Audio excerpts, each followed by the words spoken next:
I started looking, and when I was younger, I had problems with relationships, and I didn't really want to invest into people because I knew that they can leave. And the good thing is, like, that's a good trait to have if you have to part ways with people. Bad thing is you can't get close to anyone. So she caught me on my bullshit, and it was like, all right, you know what I mean? You forgive me? Yeah, okay.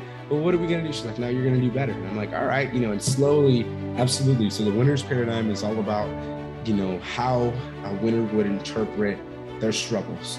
But we need to talk about the actual things that affect us as well, because if we're not present in the moment, we don't heal our trauma, you're never going to be where you need to be. And even at that time, you're going to run into it, where in my case, I got married, all that trauma came out. That would be the one thing, is you're going to influence people, period. But it's really about going down to the underlying problem. How are you making an impact? How are you making a difference in the community and other people's lives? Or are you just being that one that's just going along with everything? Welcome, everyone, to the Revolutionary Man podcast. I'm the founder of The Awakened Man and your host, Alundas. So how many times have you found yourself not achieving success? Still grasping for that brass ring. For some, success is really easily defined. Every morning I wake up on the right side of the grass is a good day. But what about bigger goals, more ambitions and desires? These can be much more challenging to achieve, let alone define. And today my guest is going to share his incredible story and what he calls the winner's paradigm.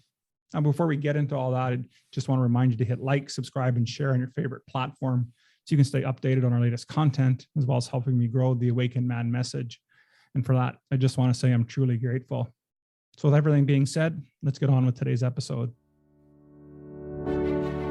The average man today is sleepwalking through life, many never reaching their true potential, let alone ever crossing the finish line to living a purposeful life. Yet, the hunger still exists, albeit buried amidst his cluttered mind, misguided beliefs, and values that no longer serve him. It's time to align yourself for greatness. It's time to become a revolutionary man. Stay strong, my brother. So let me ask you a couple of questions. What is your definition of success? And then how do you know that you've achieved it? Depending on how you answer that first question will have a huge bearing on the second, won't it? But defining our success is only part of the solution. We still need to have the right mindset, because without that, our goals remain only as dreams. So allow me at this moment to introduce my guest. Alundas Havens is a Marine Corps veteran, a father, and an entrepreneur. And his podcast, The Winner's Paradigm, dives deep into the psychology of successful people, where they share their trials and tribulations, lessons and applications for what it took for them to reach that next level. And as a mindset coach, Alundas' work helps others flip their script on a definition of success that is right for them. Welcome to the show, Alundas. How are things today? I'm doing well, brother. Thank you again. I know it was a little bit to get me on the show. Life was happening, so I really appreciate you, brother, being flexible. Yeah, absolutely. No problem. It's all about perseverance, right, my friend? That's how we get to where we are. Absolutely. Absolutely. Alundas, I always start asking, the first question I like to ask my guests is a little bit about a hero's quest. And we talk about all of us being on a hero's quest here at The Awakened Man. So tell us a little about your journey and how the challenges that you faced in your life, how that paved the road for who you are today and the work that you're doing. Absolutely, brother. So I'm from Fresno, California originally. My parents were 19, 21 when they had me. So very young, they were partying. My dad's bringing girls in and out. They're both alcoholics and narcissists. So it was one of those for me, when you have those limiting beliefs and they put their bullshit on you. And in my case, they showed me what not to do. It was one of those cases where I started looking, and when I was younger, I had problems with relationships, and I didn't really want to invest into people because I knew that they can leave. And a good thing is, like, that's a good trait to have if you have to part ways with people. Bad thing is you can't get close to anyone. So I always went through this, had a racist stepdad as well that ruined my identity problem because I didn't really know who I was. And two, I could only be myself at one house partially and one the other way. I couldn't really speak my views.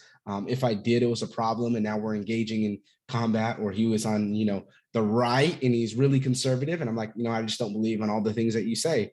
And he's like, well, you're a liberal. I'm like, okay.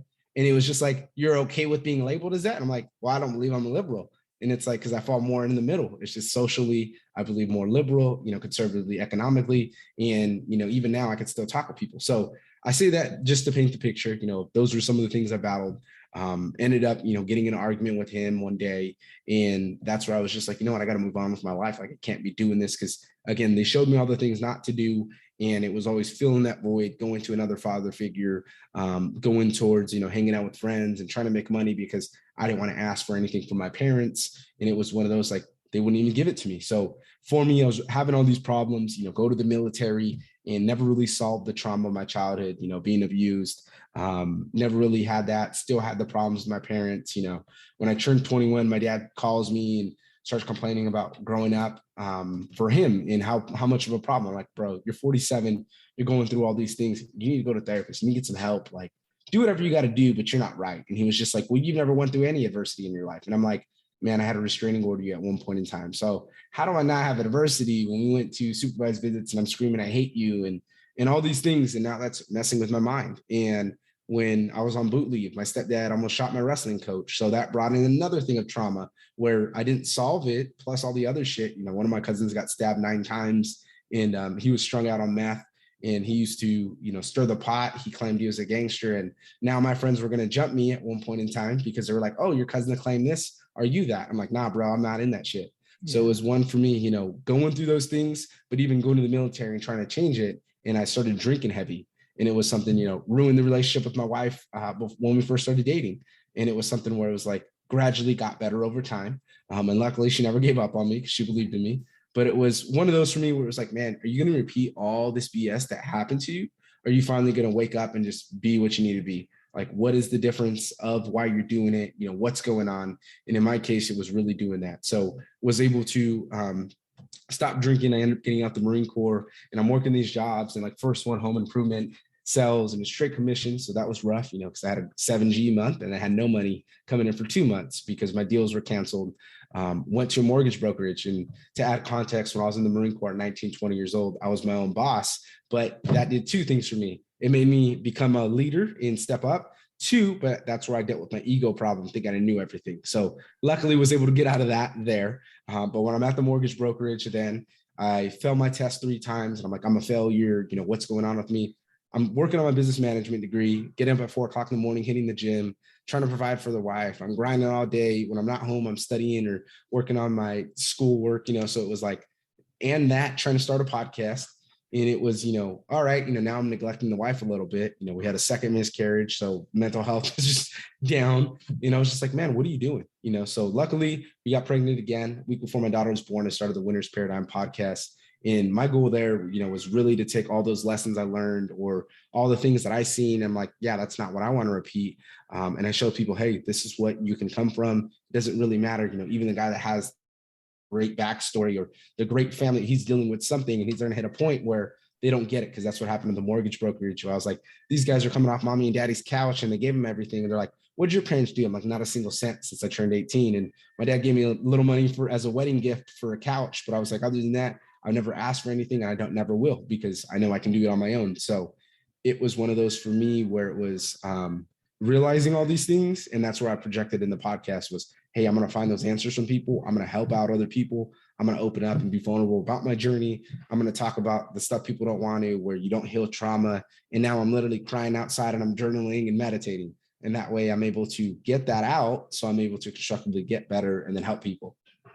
Wow. Oh, brother. That's what a powerful way to start our conversation here today. And there's just so much that I just want to unpack there with you. And I think some notes I had wrote down, some really key takeaways for me is that not all of us come from, a really, a great parenting background. Right. And so depending on how you wanted to deal with that, it could have turned out much differently for you.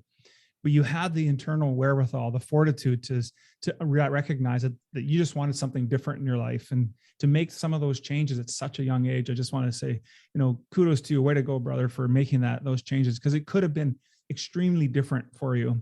No, and then absolutely. getting on to, just thinking about how, we talk a little bit about fatherhood as well in the work here that we do at the Awakened Man. And we can learn from our fathers on what to do and what not to do. And I'm really grateful that you made that point today, because you were able to still take something good out of the situation that you were in and recognize how you could do something so much better and be a different man yourself. And so I just want to those are the couple things that I thought were really powerful. Thank you, brother. And yeah, for me, good things that my dad taught me. My dad's a hustler, so I seen him make money and do all this shit, whether it was legit or not. But that man would never starve, and I starved him in his house because he didn't know, but I wanted to live that. It's just kind of like, I don't need you, and I didn't. We had that, from a core value perspective. I don't agree with my dad, and I still to this day, don't want to be in the same room with them.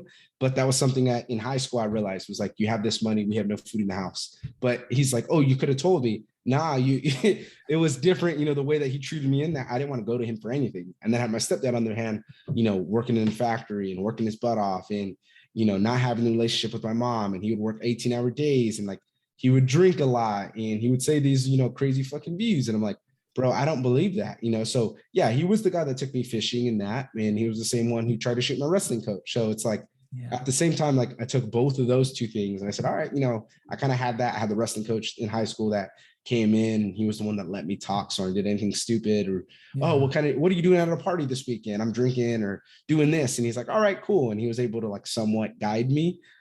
That's what I was able to do. So for me, it was really like taking all those things and saying like, hey, how do I be the best father I can be? And then two, surrounding myself with other fathers that are like-minded. So when something does happen, and in my case, went into it even with my brother-in-law. He disrespected my father-in-law and had his girlfriend pay for his college. And then his girlfriend's parents went at him. My father-in-law were like, oh, it's a shame that his education is going to suffer because you can't afford it. And he's like, that's not the story. So it was something where my father-in-law asked me, what should I do? I'm like, kick him out. And it was like, yeah, that's not solving the problem. You're only making it worse. And now you're putting that. And that's where I realized like, all right, I need to get some help and I need to like reverse engineer what I'm thinking. And that's part of it as well. Absolutely. And, I just, and the other thing I just noted looking at my little, my penmanship here, boy, I got to work on that, is that the other piece that I thought was such a great point is about how your wife stuck behind you. And that is so critical for us men as we're going through the challenges in our life, that we may not always have that person in our corner, and they may not feel like they're in our corner all the time, but they're there and they're willing to stick it out. And I think it's because of I don't know you and your wife that well, but I would suggest that the character that displayed for her must have just meant the world to you, to be able to know that there's somebody in my corner. Absolutely 100%. And it goes through that, there's times where I'm like, she's not supporting me, but for the most part, she was always there. Yeah. And even when I was messing up at the beginning and I'm like, I broke up with her so I can go back with my ex and finish that. And it was just like, she caught me on my bullshit. And it was like, all right, you know what I mean? You forgive me? Yeah. Okay. Well, what are we going to do? She's like, no, you're going to do better. And I'm like, all right, and slowly, kind of like the drinking, my sister-in-law is not the personality for me. She's one of those bubbly and just like all over the place. And I didn't notice I had a big drinking problem and this is also what I learned talking to another veteran the other day. Everyone in the military has something they're masking. So that's why at 4:30 when you get off, everybody's outside pounding drinks till 4 a.m. the next day. And it's just one of those, you think it's like common and that, but everybody's running away from something. And in this case, it was drinking. I'm putting a bottle of Jameson down and my sister-in-law's talking. It's just like going about nonsense. And for me, it's like, I hate mediocrity. I hate just going around people and seeing people living the same thing or complaining about their problems and they can solve it, or complaining about money problems, but they're not taking no action to make it happen.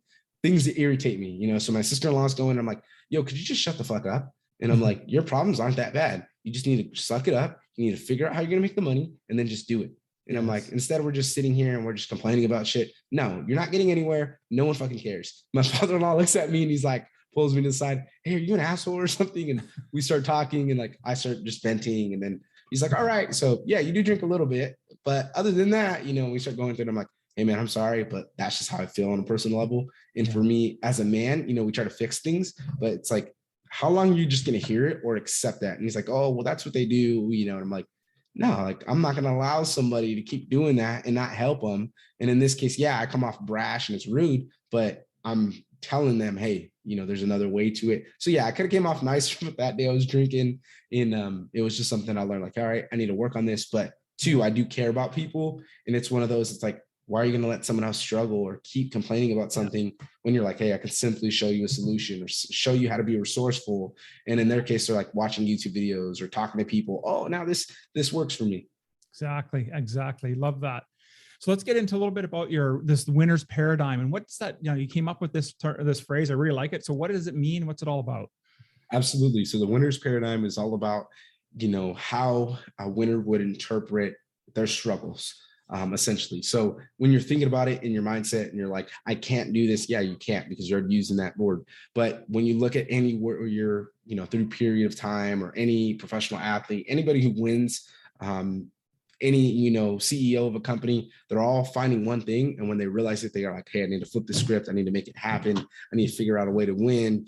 So in my case, it's like I collaborated with my mentor, Zach Babcock, and that was huge because I didn't think that would happen. And it was, hey, you got to find what works for you, and it's different for everybody. It's different on their journey. So the winner's paradigm is all about, flipping that, recalibrating. And that's why I like using that word. Because in my case, I seen all this destructive pattern my parents were doing. I figured out it was generational. My grandmother, when my great grandfather was a POW, he beat my grandmother, did some things. And from there it went down. She was bringing men out. My dad did it. I started doing the same shit. And I'm like, this doesn't really feel good, because it's like, yeah, you can do it and you can feel good, but that's only 10 minutes, 20 minutes, an hour of your life. And then you're back to feeling like shit, and you're back to being lonely, can't be by yourself. So for me, it was really doing that.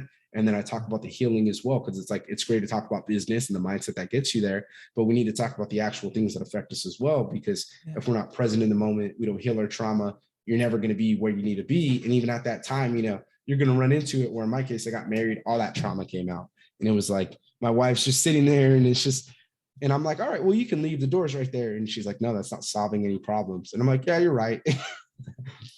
Yeah, absolutely. Right. And so that's great. I love that explanation there. And you were touching on the, being able to flip the script, right? That, really the story that's going on in our lives, and how we can change what that really means. And so at some point you must have, as you were doing that, and you started to reshape and, flipping that script for yourself, you must have started to accumulate a few wins. But how did you go about doing that? And what does that mean for the guy that's struggling right now? And how would you recommend that they can consider accumulating wins in their life?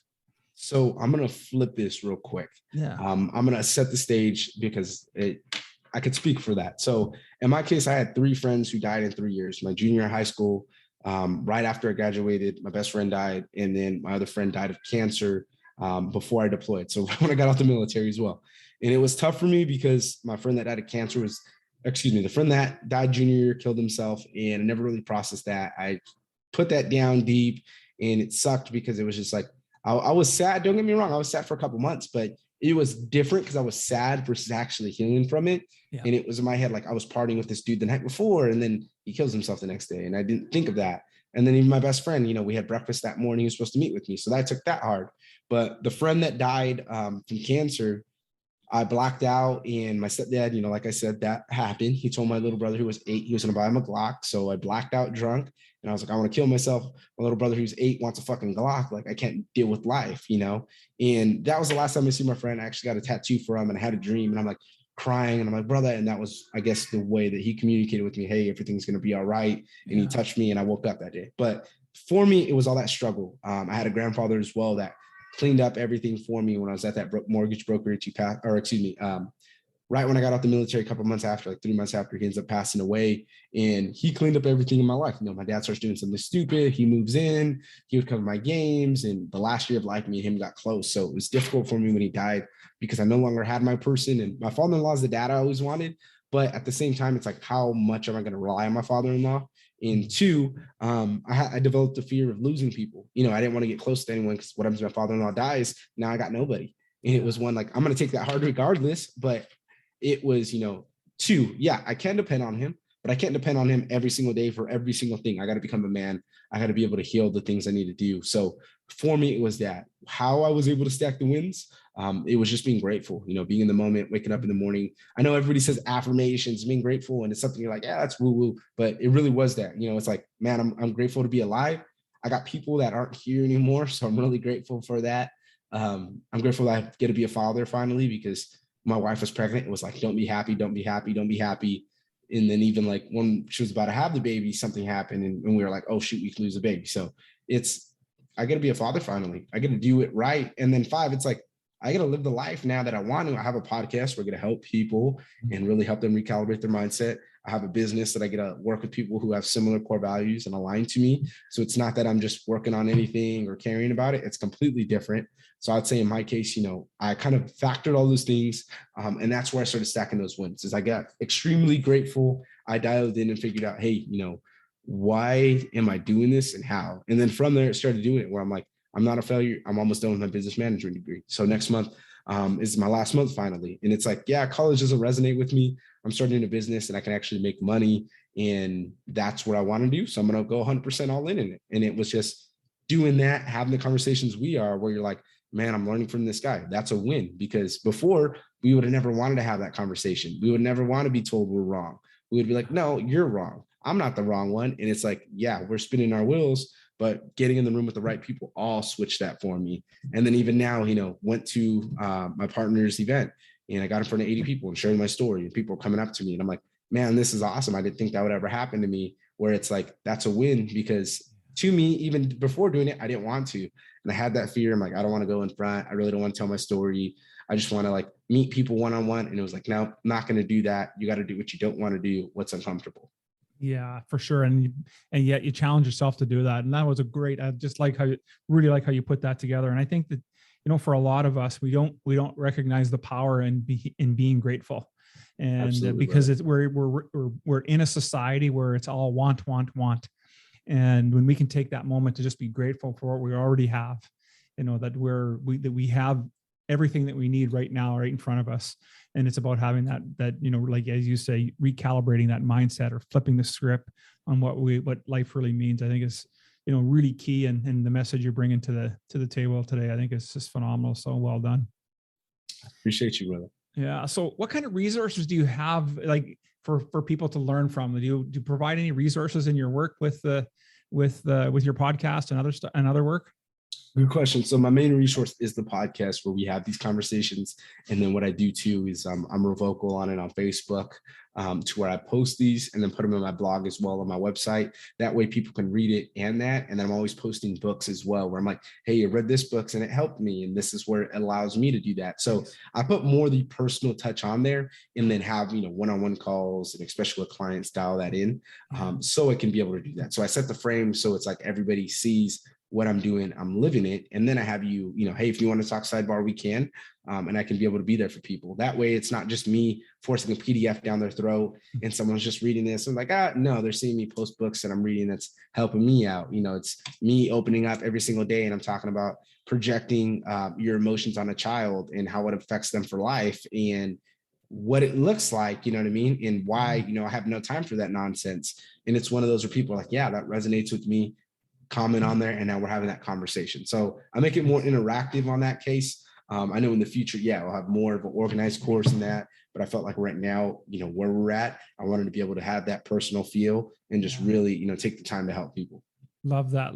And, there's a saying that leaders are readers. And so I'm really grateful to hear that you're that type of guy, and that's the kind of work you do. So, because I wasn't a great reader in my younger days, but I read every day today now, and I've been doing that for several years. So tell me some of the books that you're reading that really impacted your life and help shape who you are today. So first one, actually, So first book that started with me was 50 Cent's book, Hustle Harder, Hustle Smarter. And I liked it because he took the street element and he's talking about corporate America and how there's parallels. And when he was on the street, he's taking out his competition. He's taking out the enemy. He's doing that in corporate America. He trashes the whole studio and breaks. It was a conference room. He starts breaking stuff, throws the TV out the window. And it was like, that was strategic because he knew what would happen. The media would think that, oh, they're having a fight, but no, he strategically planned that. So it was cool learning that. Then I went into 48 Laws of Power, which I was upset about because I read that too late. The reason why is I had two leaders that if I would have just learned that book, let them and not outshine the master, I would have been a genius. Yeah, love those. Haven't read the 50 Cent book, but the 48 Laws is outstanding. Love that book. Really, really good. So that one helped. One thing by Gary Keller, we always talk about, we do time blocking, but I don't think people really are intentional with time blocking or intentional with their time period. And that's something once I did, that was the first book my partner told me to read, that changed it everywhere for me. And then from there, it was, never split the difference because I really like the negotiation tactics Yeah, there and what to excellent. do, kind of learning these things. And then I'd say is I actually read Jordan Belfort's book, and it was just the one thing that I took from it. The Wolf was he was just saying whisper. When somebody's yelling at you, just start whispering. And I'm Yeah. like, okay, and I start doing that, and they're like, what? And that was the same thing when 50 Cent in his book, he talks about Bruce Willis, and he's like, yeah, Bruce Willis would start whispering at the dinner table or wherever they were at. And it was just the power of getting people to lean in to be able to hear your message. But two, what you're doing is you're working on tonality, so it's like there's more of an emphasis on it. So people are like, if they don't hear you and don't try to listen, they're going to miss it. So that was something for me, like learning. Definitely, I was in sales, so I was Yeah. making calls. People were screaming. I'm like, okay, man, how can I help you?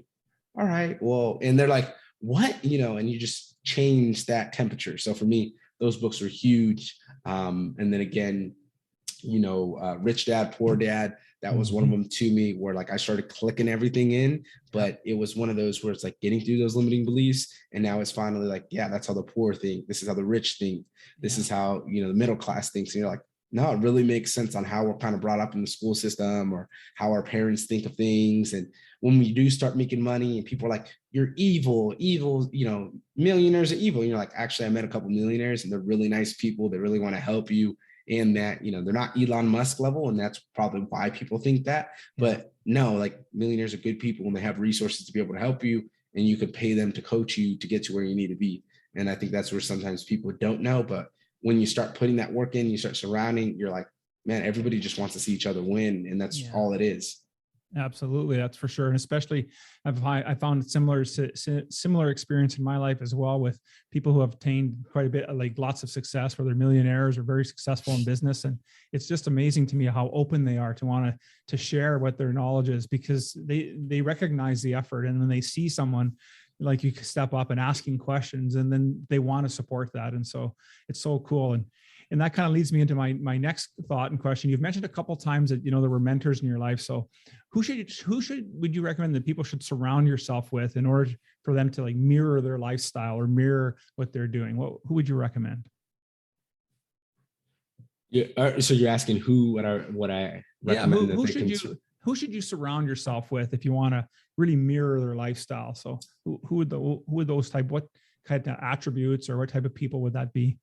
Absolutely. So you just got to find people that are where you want to be, number one, but two, who align with your core values and who is doing what you want. So that's why I say like, even for coaching clients and working with them one-on-one, like I don't press it. I don't put my offers out like that because I don't want that. I want you on a personal level to reach out to me. I want to be able to show you, what it is. In my case, like being around the right people is huge because I no longer get that. Why did you start a business? That's stupid. And in my case, I shut down. I'm like, well, I don't want to talk to you. Like, why would I want to engage in this conversation if you're already closed-minded on that and haven't got to that point where you're like, maybe I should start my own business. So in my case, it's like, when you're around the right people, it all starts clicking. Core values are huge because you're definitely going to be able to see that. But two, you're going to be able to understand who you're around when you start just talking about what your aspirations are, what you're passionate about. People are going to feed off that. So if you have the energy and you're like, man, I really love helping people, or in different cases, like, man, I really like flying. And other people are like, yeah, that's actually pretty cool,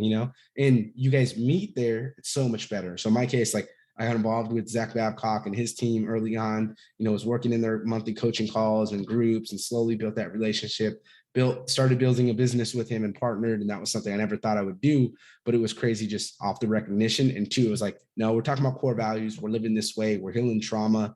And he's like, that's just it. We can worry about the business stuff later. And I'm like, no, I don't know. And he's like, no, you'll figure it out. You'll learn it.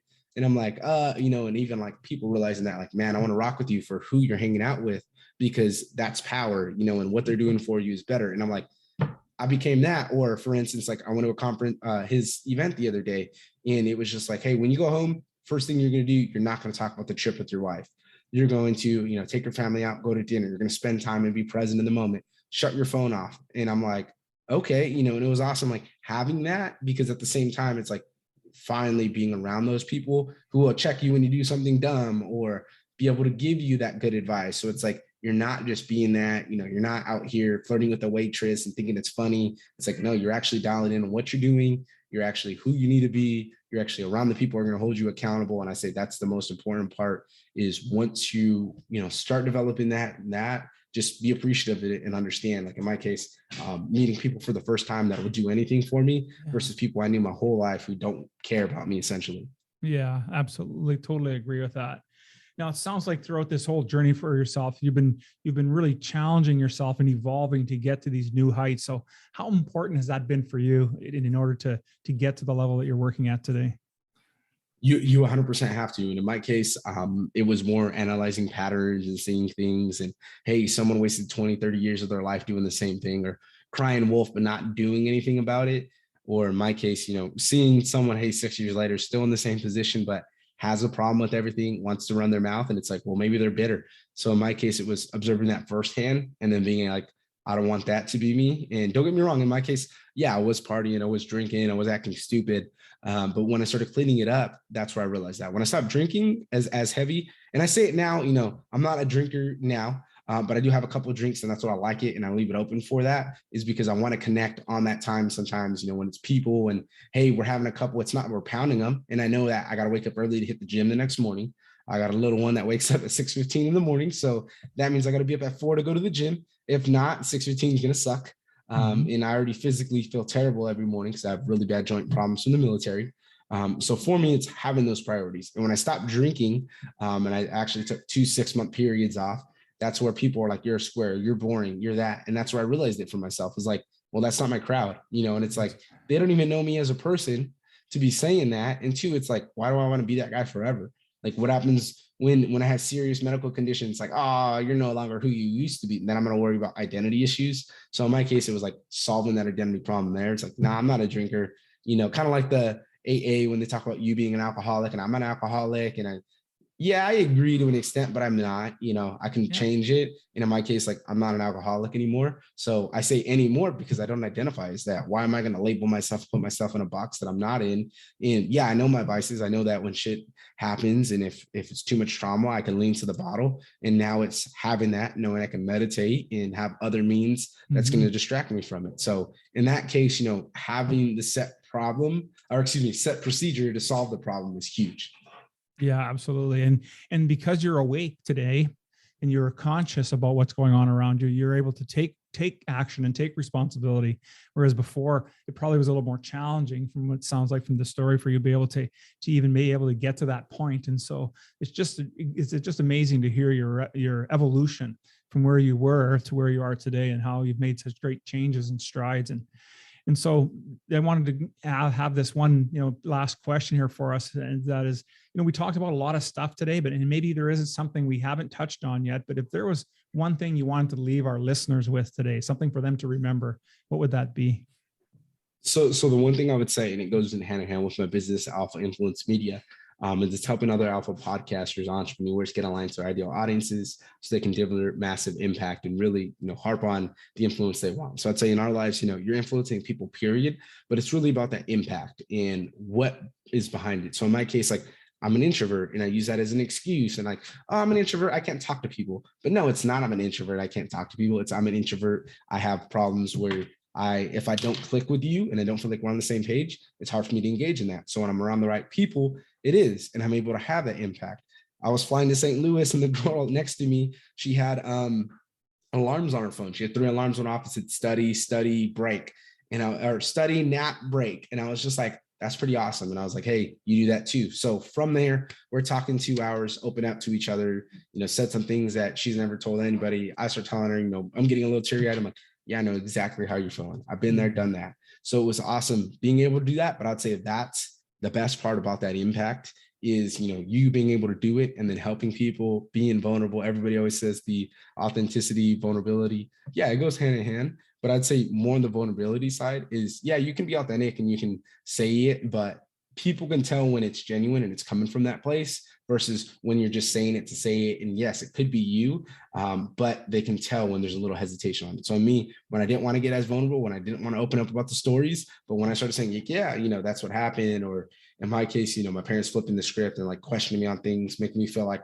I'm the crazy one. I'm the one that has a problem, but they're still in the same situation they were in 20 years ago. It's like, yeah, that's not me. I dictated it differently. So I'd say that would be the one thing, is you're going to influence people, period. But it's really about going down to the underlying problem. How are you making an impact? How are you making a difference in the community and other people's lives? Or are you just being that one that's just going along with everything? Yeah, perfect. What a powerful way to wrap things up today. I just want to say thank you, Alundas, for spending time with me today. And flipping the script is something all of us can do and we should be doing daily, and not just for defining success, but in all aspects of our life. And the better we get at flipping our scripts and chalking up wins, the more momentum we're going to create, just like you have. So how would our guests get a hold of you and get involved in one of your programs or get involved with the podcast? Absolutely. So the best way is going to be my podcast, The Winner's Paradigm. The website is thewinnersparadigm.com. As long as you're just listening there, I'll be able to walk you through step by step, how to be able to sign up on the contact page, or how to be able to follow me on social media so I can be able to interact with you as well. So best way to get a hold of me is thewinnersparadigm.com, and then the Winner's Paradigm podcast. Perfect. Well, I'm going to make sure all that information is in the show notes for this so people can have a quick access to your website. Once again, I just want to say thank you so much for spending time with me today. It was an outstanding conversation. Thank you, brother. It was an honor to finally be on.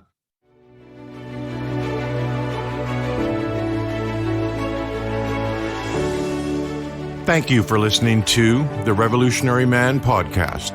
Are you ready to own your destiny? To become more the man you are destined to be? Join the brotherhood that is The Awakened Man at theawakenedman.net and start forging a new destiny today.